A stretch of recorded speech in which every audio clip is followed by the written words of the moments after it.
effective yung pagwawala po. Kaya sabi ko sa inyo, maganda yung mga pinagagawa ni Sara. Kailangan talaga ni Sara, mga kababayan, na laging nagpipreskon kasi napapabilis yung pagbulusok. Preskon pa more, banta pa more sa ating Pangulong Bongbong Marcos. Lahat dito, mga kababayan, consequences ng kanyang mga aksyon. Bumantot ng bumantot si Sara.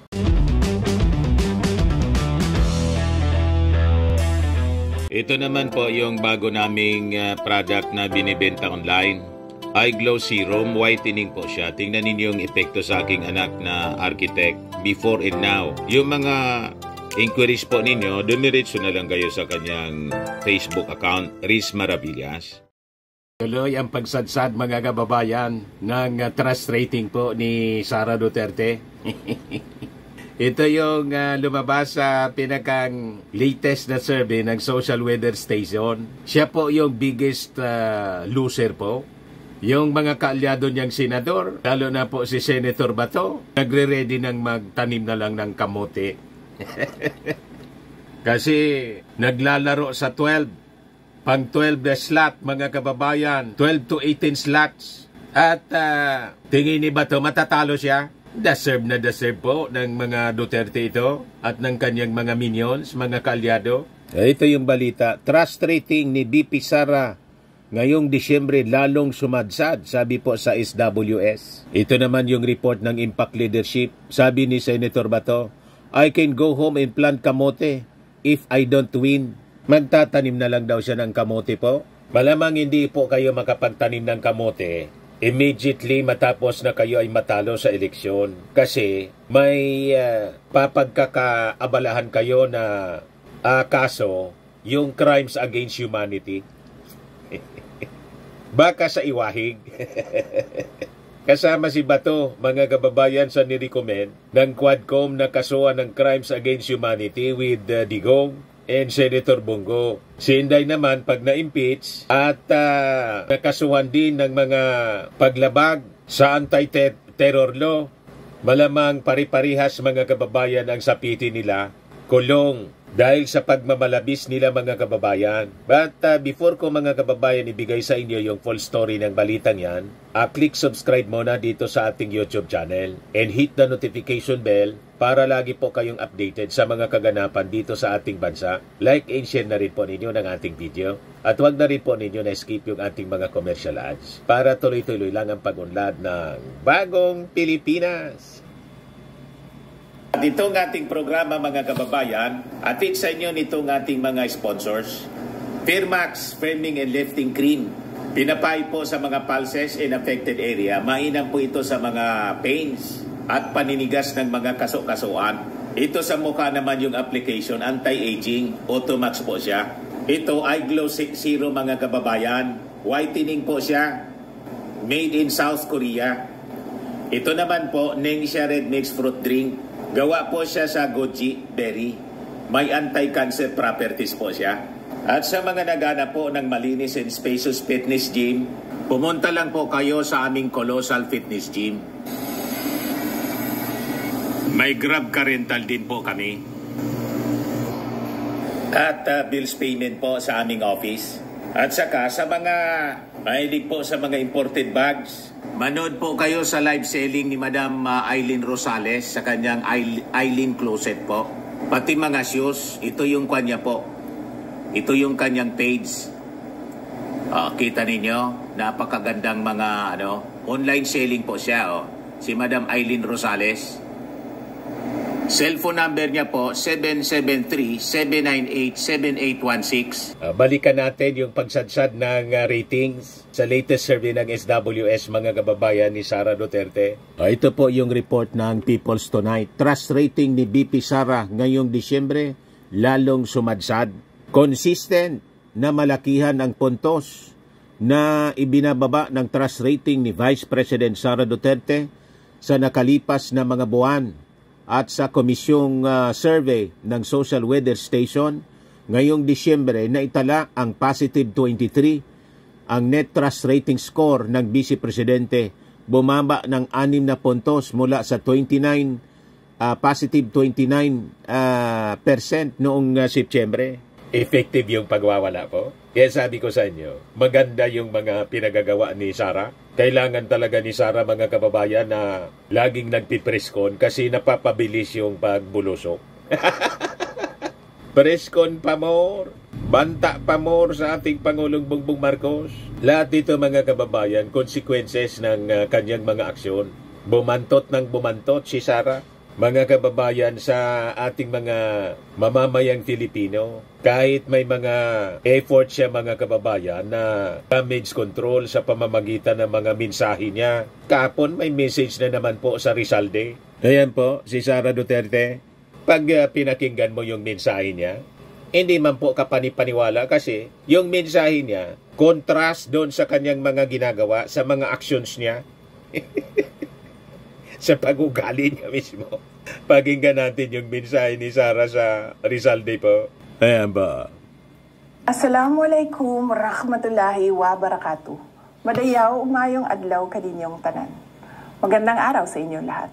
Ngayong araw sa pagunitan natin sa buhay ni Jose Rizal, alalahanin natin ang kanyang katapangan sa harap ng pang-aapi.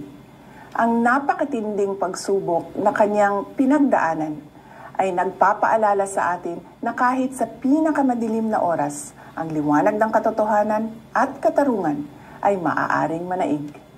Parangalan natin ang kanyang alaala sa pamamagitan ng paninindigan para sa tama at kolektibong pagsusumikap tungo sa mas makatarungan, pantay at tunay na malayang Pilipinas. Ang lahat ng ginagawa natin ay para sa Diyos, sa bayan at sa bawat pamilyang Pilipino. Syukran.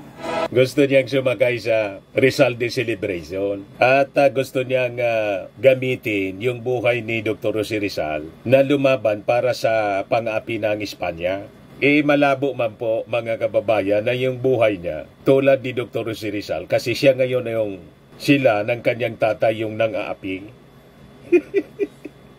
Binubuli po yung ating presidente mismo. Saan ka nakakitang vice-presidente? Ibuli yung presidente. At si Dr. Jose Rizal, mahinahon po na tao. Never siya na nag-advocate, mga kababayan, ng violensya. Peaceful po yung kanyang pakikibaka. Kaya kontrast yung personality nila, mga kababayan. Kung yun ang intensyon ni Inday, masisense mo sa kanyang mensahe. Yun ang kanyang intensyon. Itulad yung kanyang buhay kay Dr. Jose Rizal na naninindigan laban sa pang-aapi. Wala man pong nang-aapi sa kanya. Pabiktim lang siya. Pero walang nang-aapi sa kanya. At hindi tayo nasa kadiliman. Ang nasa kadiliman silang mag-ama. Kasi pinili nila ang kadiliman. Kaya nga po yung ating mga mamamayang Filipino po, turn off sa mga pinagagawa ng mga Duterte, lalo na po Ninday, based mismo sa survey, trust ratings. Tinanong yung ating mga mamamayang Filipino, pasadsad ng pasadsad, mga kababayan, ang trust rating ni Sara. Yan sabi rito, sa nationwide survey na ginawa ng SWS, nitong December 12 to 18, natukoy na 52% ng mga respondents ang nagsabing pinagtitiwala nila si BP Sara. 17% ang undecided, habang 29% ang kaunti ang tiwala sa Vice Presidente. Ginawa ang survey na ito isang araw bago ihain sa Kamara ang ikatlong impeachment complaint laban kay Sara na tulad ng dalawang nauna ay nakatuon sa kinikwestyong paggastos sa 612.5 million na confidential funds.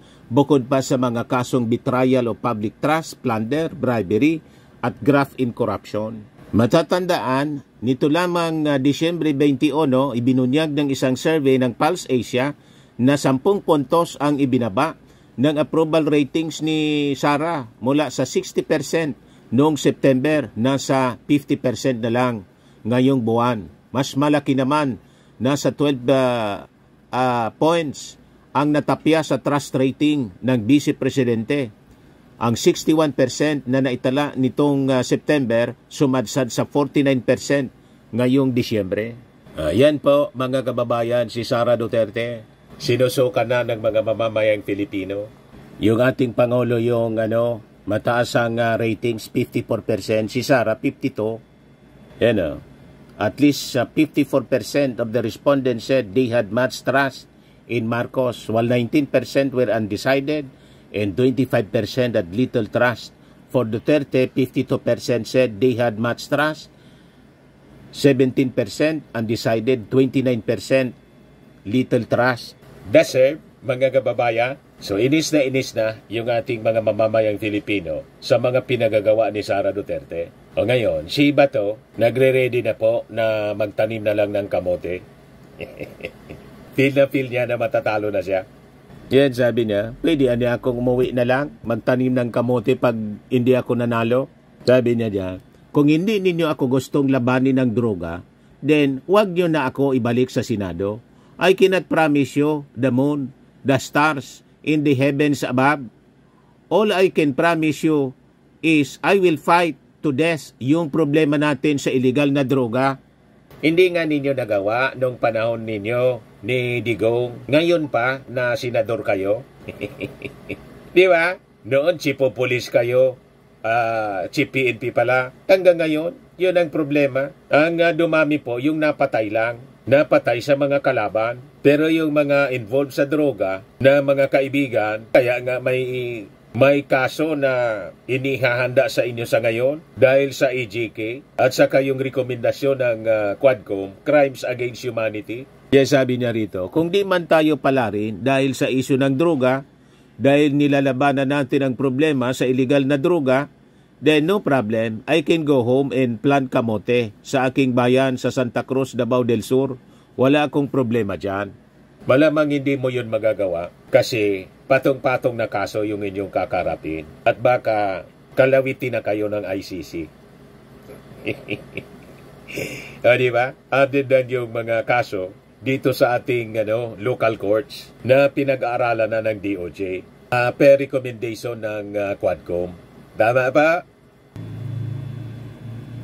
Sa mga naghanap ng malinis and spacious fitness gym, pumunta lang po kayo sa aming Colossal Fitness Gym. We also offer Grab Car Rental with our brand new 2023 model ng Toyota Innova. We also accept booking for those who are planning to travel via PAL, Cebu Pacific, and other airline companies, local and international, and bills payment for Meralco Bills, PLDT, Aleco Bills, etc. Ang Colossal Fitness Gym is located at 3rd floor Security Bank Building, Landco Business Park, Legazpi City, Albay. For inquiries, look for Chilon Maravillas. Contact number 0966-802-0949. Yan yung aming Innova. Lagi na pong matao sa amin. Pati mga foreigners po, tingnan ninyo. Mga British tourists sila. Ang lalaki ng katawan na, mga kababayan, nag-gym sa amin. Ito naman po, Indian National. Ito mga mga European sila. Ito naman yung bago naming product na binibenta online, Eye Glow Serum. Whitening po siya galing sa South Korea. Tingnan ninyo yung epekto sa aking anak na architect entrepreneur, Riz Maravillas. For inquiries, look for Riz Maravillas on FB. Ito naman po, Firmax Firming and Lifting Cream. Pinapahid po ito sa mga pulses and affected area. Mainam po ito sa mga pains at paninigas na mga kaso-kasuan. Ito po, Automax Radiant Serum. Sa mukha naman yung application. Anti-aging po siya. You will look 10 years younger than your age. Sa mga cancer patients naman po, baka lang gusto ninyo itong itry. Nengxia Red Mixed Fruit Drink. Hindi man po siya gamot, food supplement siya. Kaya lang, gawa siya mga kababayan sa goji berry. Yung goji berry may anti-cancer properties. Yung mga inquiries ninyo, dumiritso na lang kayo sa aming messenger sa Facebook para masagot namin agad. Ayos po, ako po si Dante Maravillas. Bye-bye. God bless.